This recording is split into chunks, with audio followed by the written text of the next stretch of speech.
Hey guys, Zach with Joker's Train. So in today's video, we're going to take a look at an engine that I just recently got off the IR list that I've had for 8 months, and I've just now been able to get it repaired and be able to run it. So let's take a look.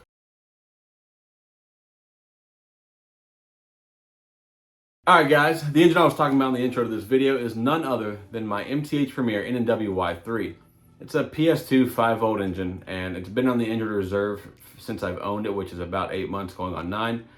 It could have been a major athlete come off a major injury in less time than this, right? But that's the way it goes in model trains. None of this is actually my fault. The engine broke as soon as I brought it home from York 2021 October train show, and I ran around the track and it broke the coupling on the front worm gear. So if you've never had a worm gear out of an articulated engine, they got a worm gear, has a shaft on it, has a metal cup or a plastic coupling, then it has a little U-joint in it, and then it has a drive shaft, and that's how the front wheels get turned, right? Drive shaft driven. So what happened was, as soon as I put it on the track, I went around obviously I have big curves because I have a lot of big engines, as you can see behind me. I took it around 072, and it had a little bind inside the front gearbox and broke the coupling. Happens. I mean, it literally said it had like 5 scale miles on it. So I don't know how the hell that happened, but at any rate, it happened. So the problem with me breaking that was, if you don't know, Mike Reagan and MTH Parts is uploading all of MTH's part numbers to the MTH Parts website. So that's good. So if you're lucky enough that the engine's already been uploaded to the website, now if your part's in stock, you can just order it, right? And it's easy money. Problem is, I had to wait for the Y3s to be uploaded to the website. And then once they were uploaded, I figured out what part number I needed, and then I had to wait on that said part number to come into stock. So I struck out twice on this deal.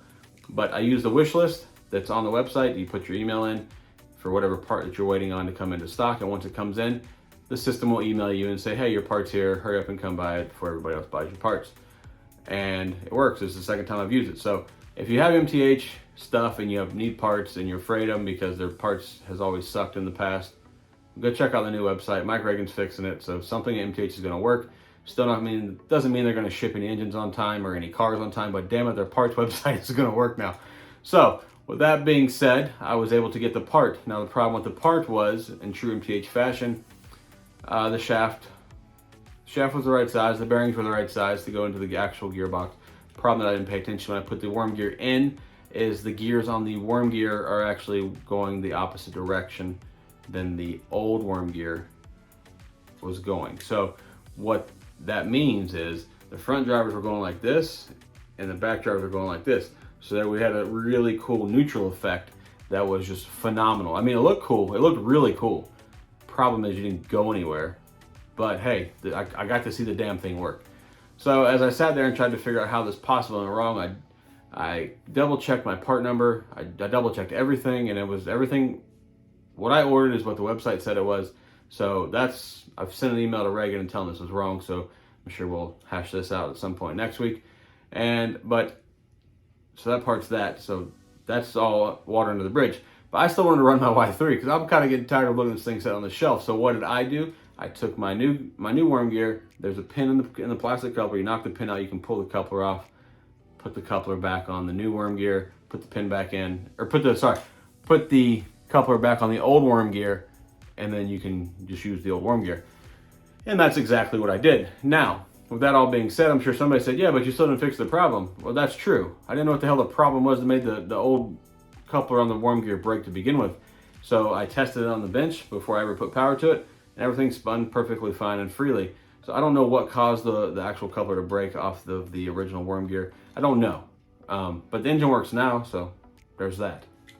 Now, before we take a look at this engine, I'm going to give you a little bit of a fair warning before you message me and say, hey, Zach, the headlight's off and the marker lights are off. Yeah, I know. When you turn the smoke unit on, the headlights go off and the marker lights go off. I don't know what that means. I don't know why it does that.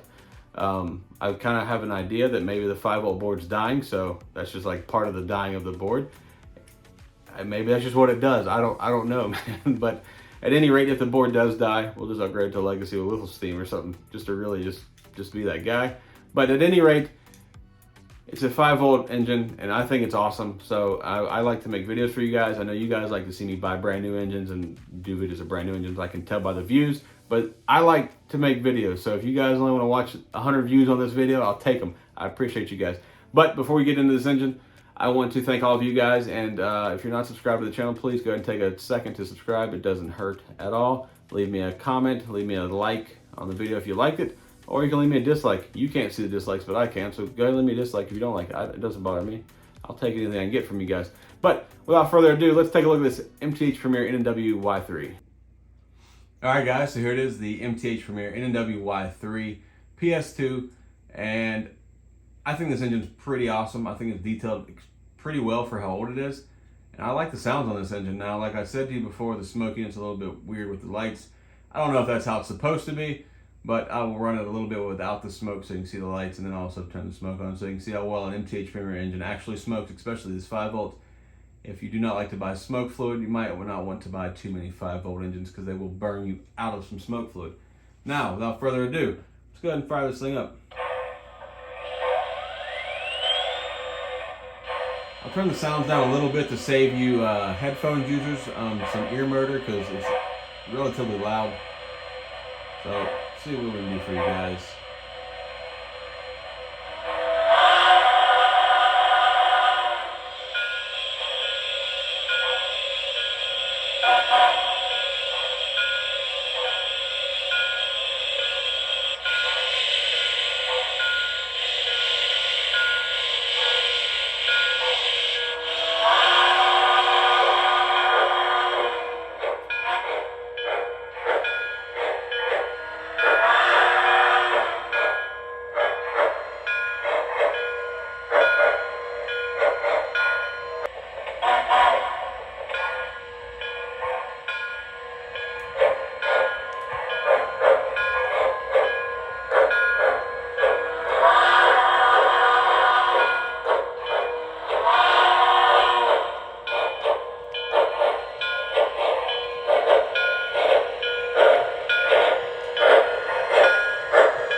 Alright guys, there you have it. That's my N&W Y3 from MTH.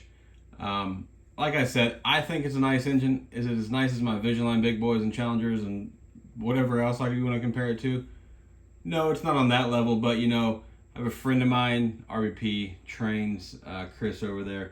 He likes to make fun of me and kind of joke that I need to rename my channel, call it what's he call me?